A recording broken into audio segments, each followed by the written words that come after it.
Good evening, everyone, and welcome to another edition of the Female Educators Roundtable, where we discuss home education. We've got a different show for you this evening. My co-host will introduce our show for this evening. Hello, thank you, Alicia. Hello, everybody. This is Debbie, from Teacher Success Coach. Today, Alicia and I decided to do something slightly different. I've decided I'm going to interview Alicia, talk to her regarding home education, homeschooling, and some other things we've been asking some of the guests we've had on the show. It's just nice for us to actually talk about it, to see where things are at in relationship to the home education sector, the homeschooling sector. Hence the reason why we're looking at it from, in a different way. Next week, we'll be back, in terms of interviewing other people. But I just thought it'll be quite nice, just Alicia and I just having a chat about home education, because we have not really had a chat for a while, so that's the reason why I thought, okay, my co-host and I, we just chat about it. And Alicia, introduce yourself. Tell us about you. I'm a homeschool advocate, and I'm also an educator, and I'm a parent, and I'm interested in just letting people know that home education is a viable option, and there's support out there. There's different networks that you can reach out to help you on your homeschool journey. Thank you for that. Something I've put in a lot of the home education group, because I'm a member of a number of home education stroke homeschooling. In America, they call it homeschooling, and in the UK, it's home education, right? One of the questions I constantly ask is home education / homeschooling much more powerful in preparing young people to navigate the real world than traditional education? Right? Because as we know, traditional education is school, going to school every day, et cetera. So the question I'm asking, and the question I've asked is home education or homeschooling much more powerful than the traditional education in preparing young people to navigate the real world? What are your thoughts on that, Alicia?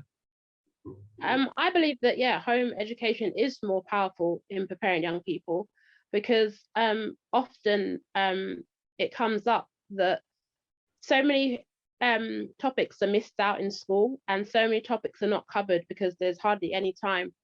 And young people leave school not knowing valuable life skills. For example, financial literacy is something that young people leave school and they have no clue about.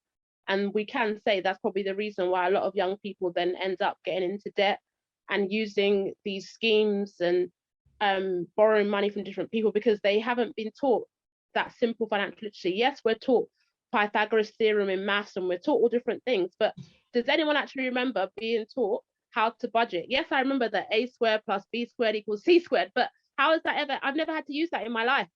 What I have had to use as an adult is how to budget, how to know how to make £20 last, how to go shopping and I've only got £20 in my purse. They're the skills that I've had to use, and you're not taught that in school. That's one aspect. And then I think the pandemic showed us the importance of mental health, and that was a topic again that schools do not cover. You might have a quick session in your I think it's PSHE lesson. Yeah, but PSHE, that's enough to cover such a broad topic. So again, that's an area that schools need to focus on. That when you're home educating, that you can do different things. If you notice that your child is suffering from anxiety, you can do yoga. You can look at meditation. You can explore mindfulness with them. These are all topics that they aren't necessarily covered. They might be covered in primary school, but it's very, very rare, I know, for them to be covered in secondary. So they're not young people, again, they're not taught about self-care. They're not taught about, looking after their mind and getting their mindset correct. These are things that you can learn about when you are being home educated. There's also other life skills like cooking. Again, there's some young people that, yeah, they can go all the way up to university and don't have those skills. And again, you're stuck. You are stuck. Yeah. You go to, you're at uni. I was one of those people. I'm not embarrassed to say I went to uni. I was 19. I used to use Uncle Ben's packet rice, and I used to cook fish because that's the only thing that I knew how to do, and I knew it was quick and easy, and people used to make fun. And it was embarrassing. Like, now I look back and I think it was embarrassing that I was 19 years old at uni and couldn't work my way around a kitchen. You know, again, where was those skills? I was not taught. If I'd been home educated, I'm sure I would have known those skills.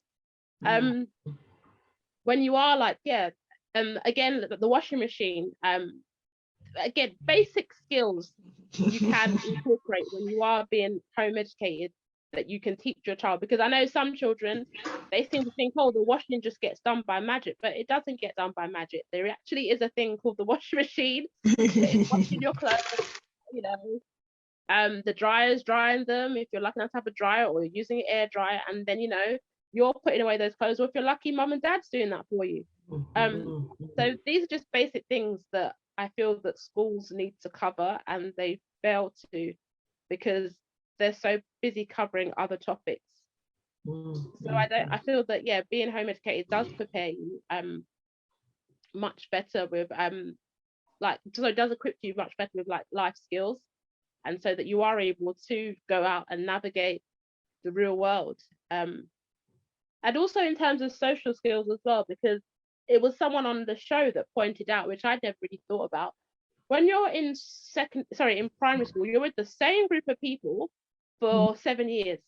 That's the same mindset, the same attitude. Whereas when you're being home educated, you're introduced to so many different people, so many different ages. You've got the little ones, because some people decide to home educate from like 3 years. Then you've got the older ones, 15, 16, 17-year-olds. And your child is being exposed to all of those different ages, those different mindsets, different opinions. So again, their social skills are getting to be more developed compared to when they're in a classroom with their same peer groups at the same age, where they've got the same mindset. Whereas when you're with different groups, you can, you know, your mindset, you're more open to explore other people's opinions and take on board what other people are saying, compared to when you're in school with the same group of children for a long period of time.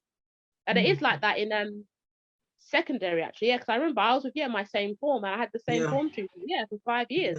That wasn't great. There was no change. I was with the same group of people for 5 years, and I hated it. Yeah, it is true. Now that you say that, on reflection, you'll have the same group of students moving up from the time they come from year 7 all the way up. You might have you might change them around, because in some school you have streaming. So you might change them around and put all the A students together, the B students together. But, you know, more likely that you have the same group just going on from year 7 all the way up. Slight change in year 10, you know, because you start streaming them, but more or less they would have known the children, you know, in the group.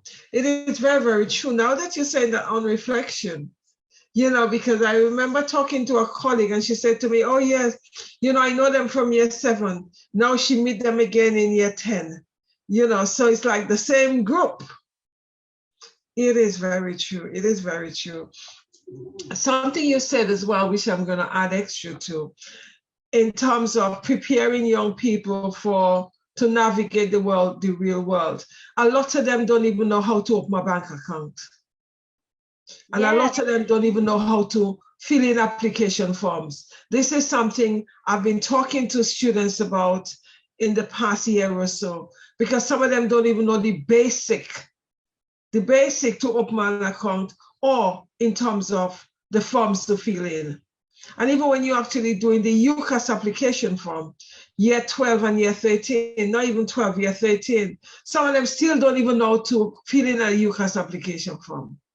So it's interesting in terms of when you talk about preparing them to navigate the real world, Yes, I agree with that. I don't feel that school prepare them enough, you know, because in terms of that.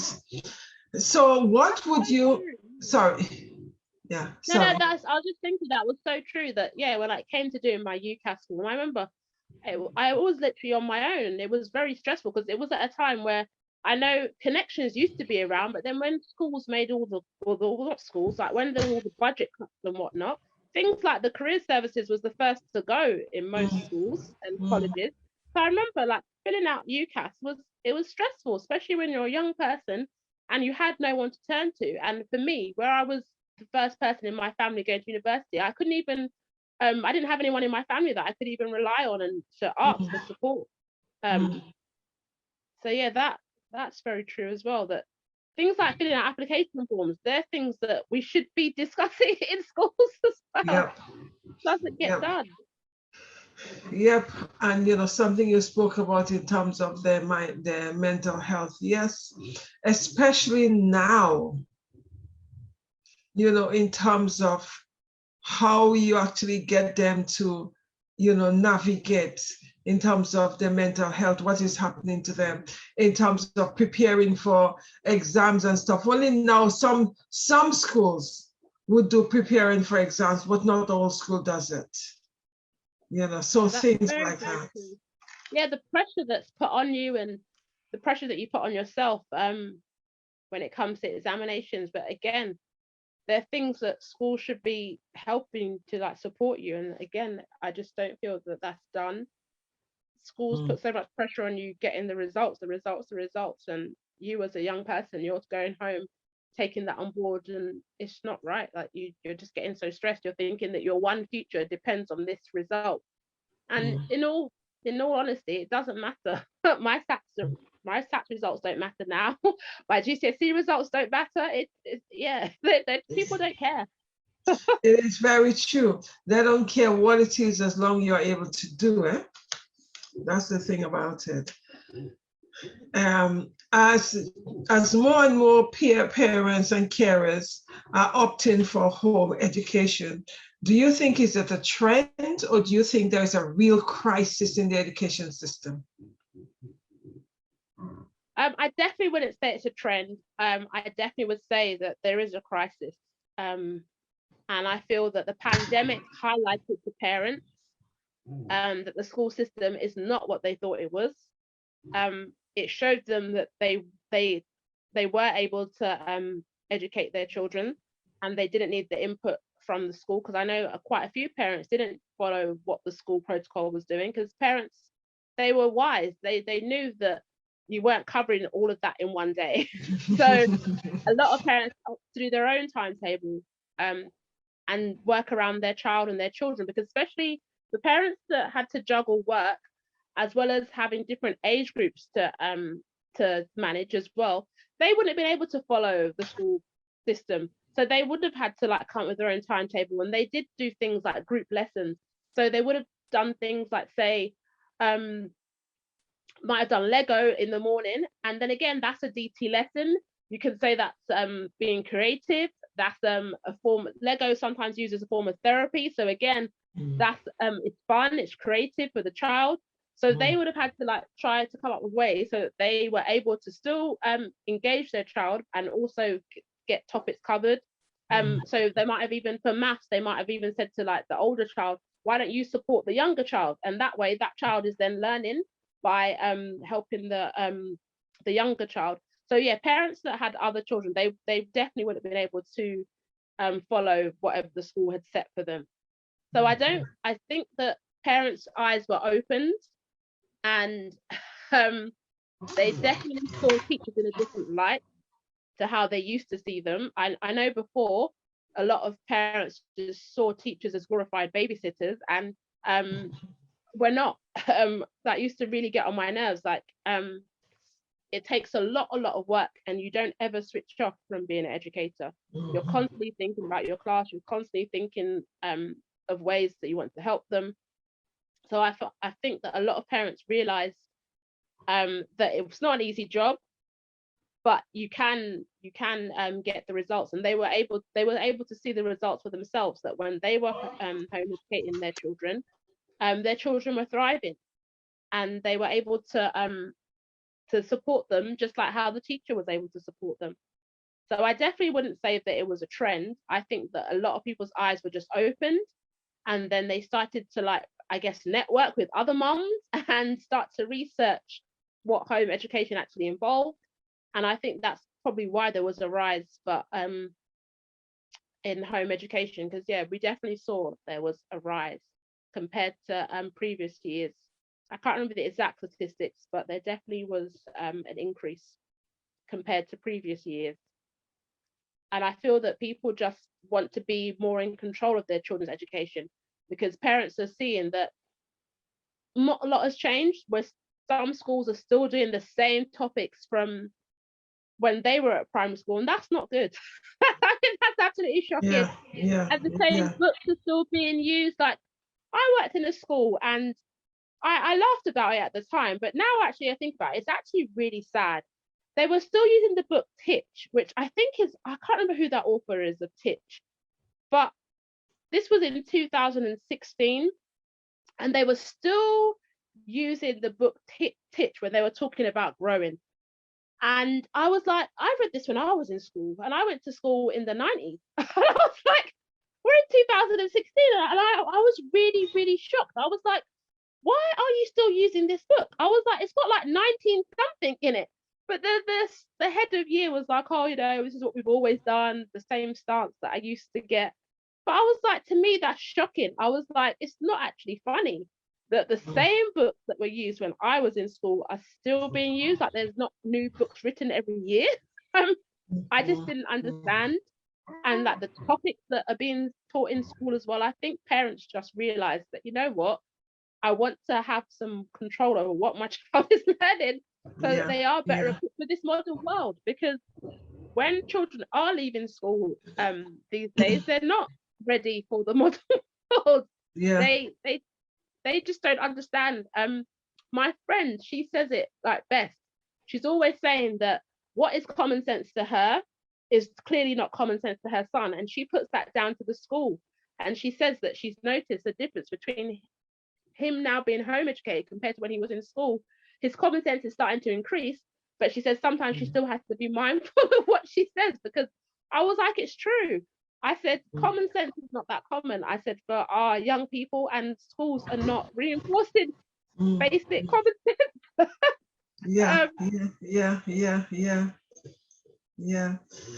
It's interesting you talk about common sense. I personally, yes, I am in the education system. Yes, I'm real advocate, and I'm trying to find the word for home educating, because I do feel that home education is a fantastic alternative. And I do feel that parents and carers out there need to know that there are alternatives to the national curriculum, and there's alternative to, the traditional education that we constantly have, right? Because it is so very true that things have not moved on as fast as it ought to, because we are now living in a changing world, and the system is not accommodating the changing world. And those are where I see that our children are going to be struggling, because when you actually look at a child that is home educated and a child that is within the system, they're two different children. I know you should not compare children, but it's really two different children. Something you say which is interesting.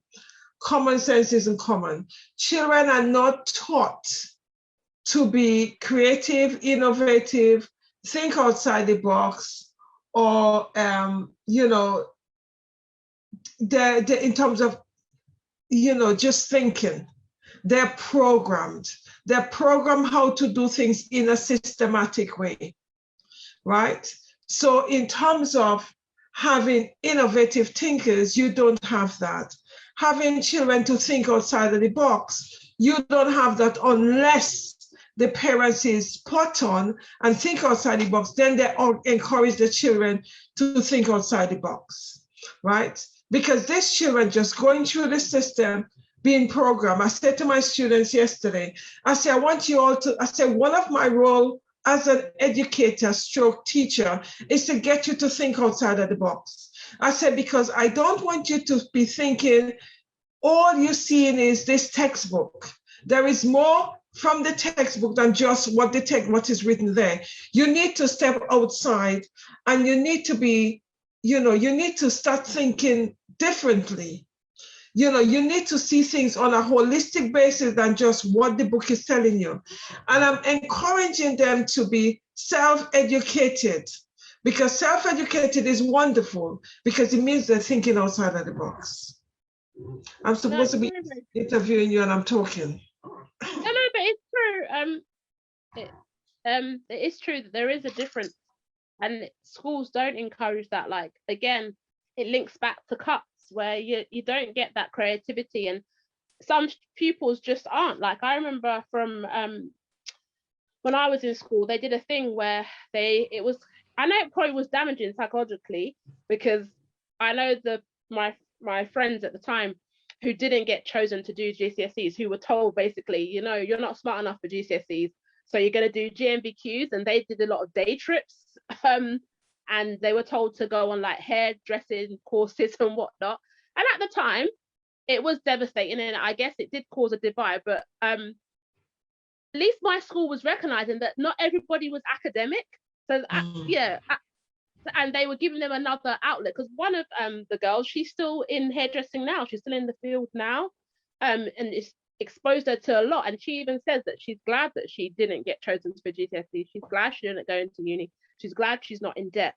So just back to what I was saying, it's just that schools don't really give that opportunity for pupils that are that aren't academic, that are more creative, because these days there's so many cuts. So again, but some pupils are just more creative, and you never know, like that's where they can be making their money. That's where their business could be. So again, I feel that that's an area that schools don't really focus on. But when you're home educating, you can nurture and you can foster your child's entrepreneurship. You can definitely do that alongside home educating, because again, then you can have like a business unit. You could grow a YouTube channel. You could share your journey. And again, there's another way to make money. You and your child could become bloggers. So there's so many ways that you can teach your child about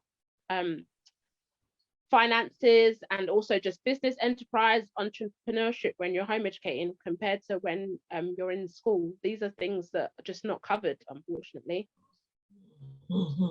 So do you think that the traditional education actually restricts you in terms of to appreciate your full potential? Yeah, I would say so, because in school they want you to just all be a certain way. They want you to all follow this other curriculum or whatever's being taught. And if you are a child that's not engaging, they might be quick to label you and say, oh, you're not following and something's wrong with you. But it might just be that you're not able to engage. Maybe you and the topic are not connecting. So I do feel that schools are quite restrictive in terms of allowing children to reach their full potential. But it's not all the school's fault, because they do have a curriculum that they have to follow, and they have to make sure that they cover. So there might be topics that they want to include, but they're not able to, because they are quite restricted. And that's pupils have to be self-educators, unfortunately. Thank you. When someone is home educating their children, do you feel that they ought to follow the national curriculum? No, I think they should do what works for their family. If you want to have a guide, or if you feel that you need a guide, please, by all means, follow national curriculum. But I think the beauty is designing your own curriculum and joining a support network, and then following, the curriculum that you can design with your support network. I definitely don't think that you need to follow the national curriculum, because there's certain aspects of it that need to change.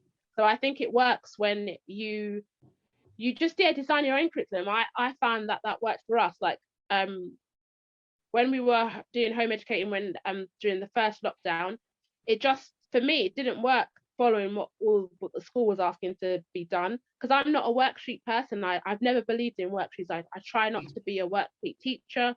I'm more about using practical resources. Like I can't stand worksheets. I hate when I see worksheets. So when her school was sending home, I was like, what's going on? Like I wasn't sitting down and doing oodles. It was like 10 pages a day they wanted me to be doing with my child, and she just wasn't connecting.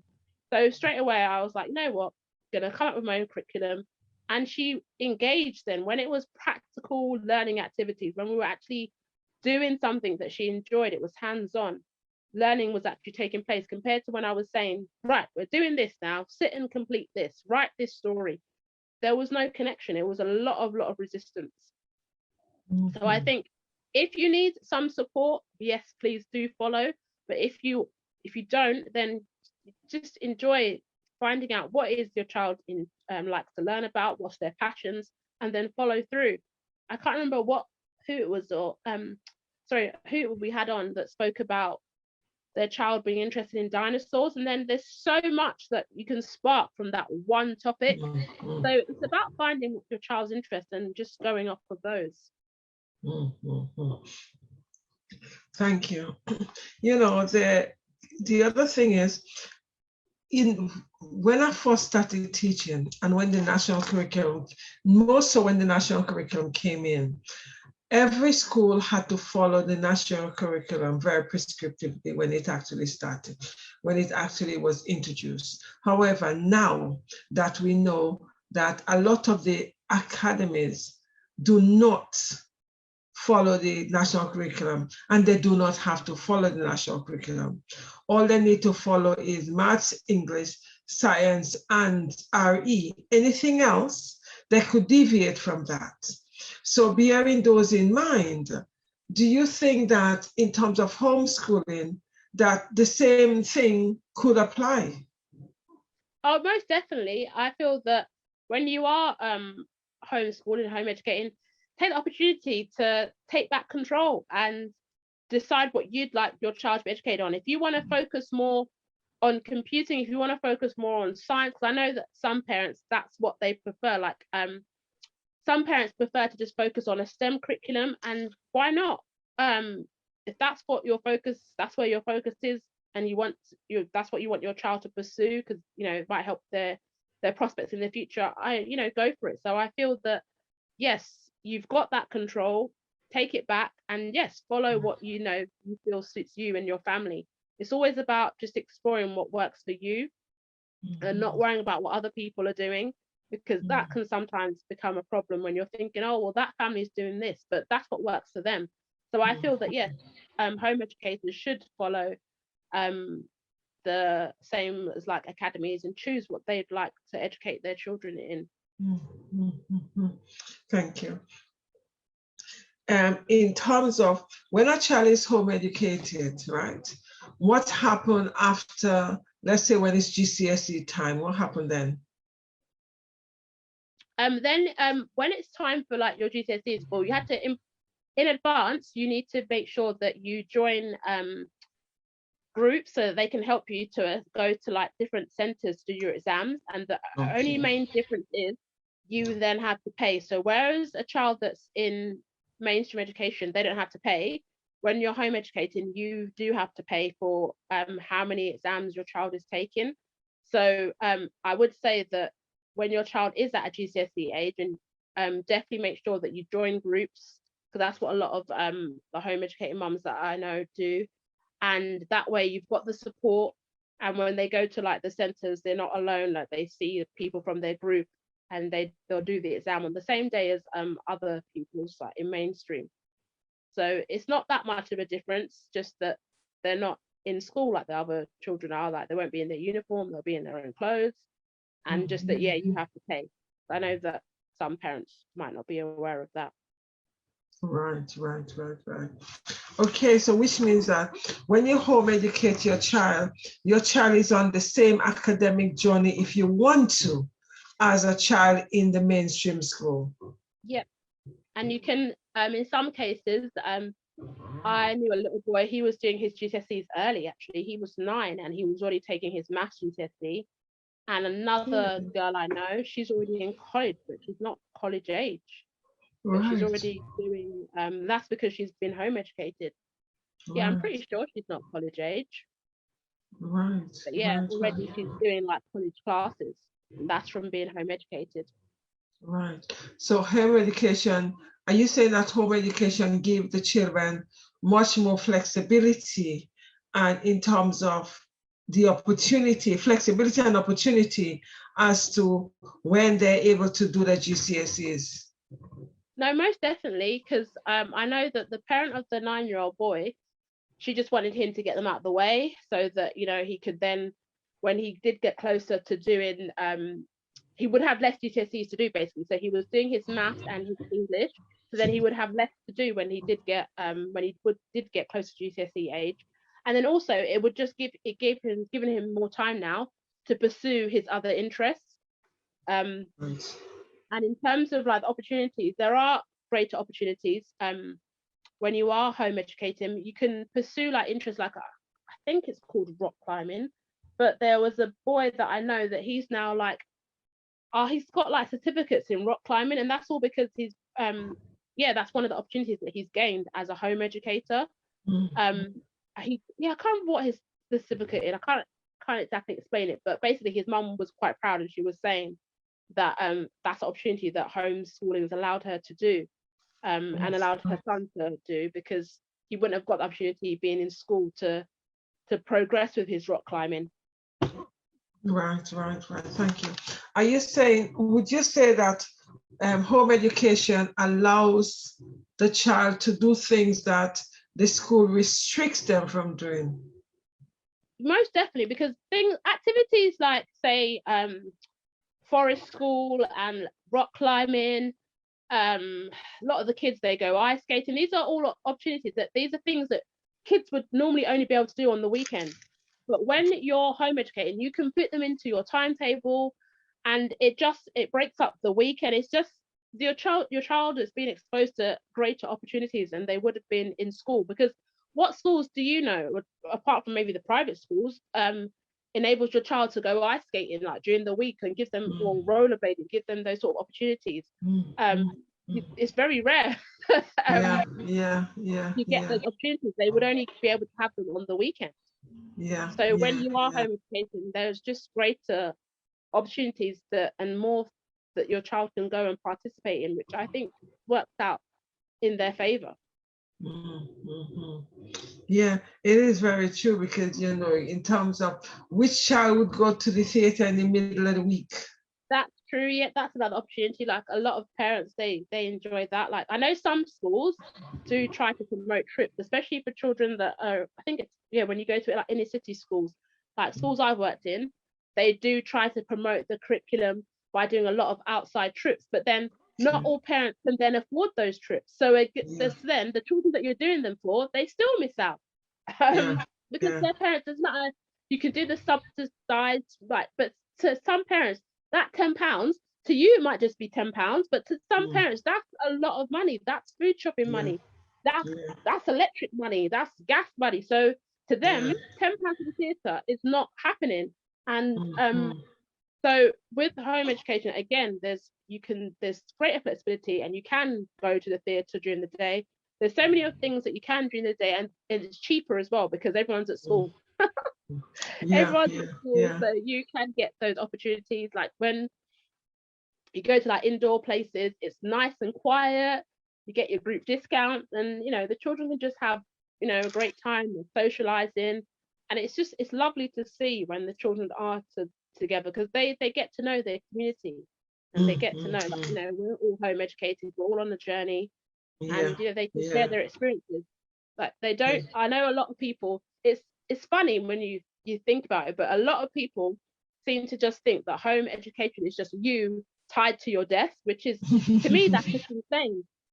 I don't know why they actually take it literally. Like when I ask people what they think home education is, they just say nonsense. And because to me, it's just nonsense when they're saying things like, "Oh, the child's just stuck at home with you," or the child is just, all they've got is you as their only friend. And it's like, if you don't know something, just put your hand up and say, I don't know. Because that's what you sound like something's wrong with you. You sound like something's clearly wrong with you when you're saying things like the child has no friends and they're sat at a desk with just you. You're actually taking home education literally, and that's not what it's about. And I find, when people like respond to like home education, it's like, I haven't said that my child's an alien. I haven't said that I've adopted her space. I've just said that she's home educated. It's like, you've said something completely wrong. And I just find it strange when people don't seem to understand what actually home education is. And I prefer that they would just ask what it is. Because even like my parents don't seem to understand what home education is. They seem to think it's just you tied to a desk, but it's not that at all. It's so much that you're exposed to that you're not afforded when you are in mainstream education. And I just feel that people just don't understand. We had a powerful testimony last week where we saw like the transformation with being home educated compared to when the child was in school, because I still can't get my head around how many detentions. Yes, the guests we had on, yes. We could all see what would have happened if that mum had not been like intervened. We can all see what would have happened to her poor son. He would have been labelled, he would have got excluded at his young age. No school would have taken him, and that's a black mark on his name in year 7. And that would have been awful. So it's so good that, you know, she was able to go on that journey. It's interesting though, because it's definitely the prison to school to prison pipeline. School to prison pipeline. That was a very classic one. As you rightly say, had the parents not been proactive in pulling her child out, it'd definitely be a statistic. Yep, he definitely would have been. And that's sad. Like, we need to be elevating, especially Black boys. They need to be elevated in society, because there's always such negative stigma. And it's like, no, not all of them are doing the wrong thing. There's the majority of them that are going places, and it's the media. It's the media that portrayed them as, you know, not doing the right thing. Yeah, it's interesting. So the mum intervened. No, I said it's so good that the mum intervened. Yeah. Thank you. Something you've also said in terms of you know, how people actually see home education. Do you think the reason why they see homeschooling or home education literally is because they themselves have been conditioned? What are your thoughts on that? How do you think they actually come with it? Yeah, that's what it is. Because someone that I don't speak to anymore, like her thoughts on it was just, that was it. She's just conditioned. Because she'd been through the education system, her children in the education system. I don't think people want to see alternatives. I think whenever you propose an alternative, people don't want to see how it can work out better. I think definitely that's what it is. We are conditioned to believe that school's the only way. And whenever you do see somebody going against the norm, like we're all guilty of it, the first thing we are going to do is critique that person. Oh, why is that person doing that? But we should actually, you know, leave that person, give them space, and then maybe go and ask them, why have you chosen this method instead of my method? Because you never know, like their method might be better than what you've been conditioned to think. So I think that's what it is. We've been conditioned that, you know, education in a school is the only way, and that just putting your faith blind. Well, that's what it is. It's blind faith that you're putting in the teacher, and you're believing that, you know, they're going to do the best by your child. But what people need to remember is that the teachers are humans. They have their own issues to deal with. They've got their own family issues on top of being an educator and trying to navigate the school system. So, you know, there's limitations to what teachers can do. And sometimes I feel that parents do put that extra pressure. They're like, oh, I want you to get little Tommy up to so and so, but it's like, no, I've got Sarah to worry about, I've got Billy to worry about. I can't just focus on your little Tommy. So I definitely agree. I feel that, yeah, we have been conditioned to thinking that school is the only way, and it's definitely not. Like my eyes were definitely opened, and I would say that looking back, if I could do things all over again, I wouldn't send my daughter to school. Like I would, she wouldn't have gone like from the very beginning, because where she's summer born, I would have preferred, yeah, to just keep, so for her to be home educated from very small. Like I would have preferred that. I don't think, yeah, I wouldn't have sent her to nursery or anything, because if I'd known that this was an option, if I'd known it was a viable option, I could have just, worked around her. I think that just would have been for the best, because I know lots of people that have done that, and their children are thriving. Yeah, I do feel that that's what it is, especially maybe like my parents' generation, the generation before that, like grandparents. They just think that that's all they've known is school. They don't really know about home educating. So when you try to inform them, they're just like, oh, stop talking nonsense. The child should be in school. But it's like, no, why? Why? Some children, it's just not the right environment for them. Especially if like an incident like last week, that school wasn't the right environment for that child. So he had to be removed. And it's great that the mum does it. And then other children that say struggle with their mental health, school is not the right environment for them, especially if the school's not going to be able to support. If parents are able to home educate, I think, just do it. Do what's right for your child. Thank you. One more question. What do you think? We know there have been a rise in home education, stroke homeschooling, and because I read that in both an American group and in a British group that it's on the increase. Why do you think it has been on the increase? It is on the increase. I feel that the pandemic, again, what I said earlier, I just feel that parents' eyes have been opened, and there might be a bit of COVID anxiety. So I know that was parents had that over here, and maybe in America too, that parents didn't know what was going on, and they just thought, you know what, I want to keep my child safe at home.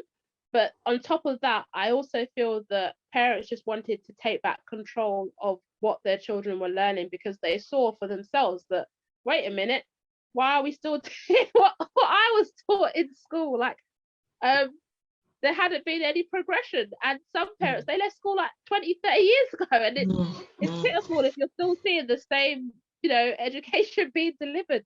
So I think parents just realized and thought, you know what, let me get more involved now, because they want to get their children ready for this new world. They don't want their children to get left behind, because the world is changing, and not all schools are preparing children for these lessons. Like, we know the schools that are teaching the children Mandarin and teaching computing and computer programming, and just getting them ready. But other schools are not doing that. And so again, children are going to get left behind. And when to go into this new world, they're just not going to have a clue how to navigate it. So I just feel that parents, both over here and in the US, probably thought, you know what, I want to become more involved in my child's education, and I want to have more of a say in what they're learning, because there's certain topics that are not being covered, and they need to be covered. And I feel that maybe the rise in mental health maybe is another reason that parents thought, you know what, again, I want to be able to support my child from the get-go and not leave them to be in a school system that wasn't supporting them with their mental health, because we know that there was an increase in mental health issues amongst adults and children during the pandemic, because schools didn't think about that. Schools thought about the academic side, but they didn't think about, for some children, the social aspects, because you don't know what children are going home to. You have no clue. And for some children, school was like a haven. Like going in every day was like, oh, and to have that taken away was a huge shock, and they were isolated. They were isolated from their peers, from, you know, their teachers, their friends, and they just found it quite difficult. Thank you very much. What 3 tips would you tell any parents who are anxious and fearful of home educating the children, but also want to do it? Definitely research. That's the first step. So research, so an informed research. Don't just go and talk to your neighbor or so-and-so down the road. Like, actually do informed research. If you have to go library, read books, go online, but credible sources, to find out more about what home education actually involves, so that you don't get misinformed thinking you're just going to be sat at a desk at home or at your kitchen table doing work. So that my first would be to research.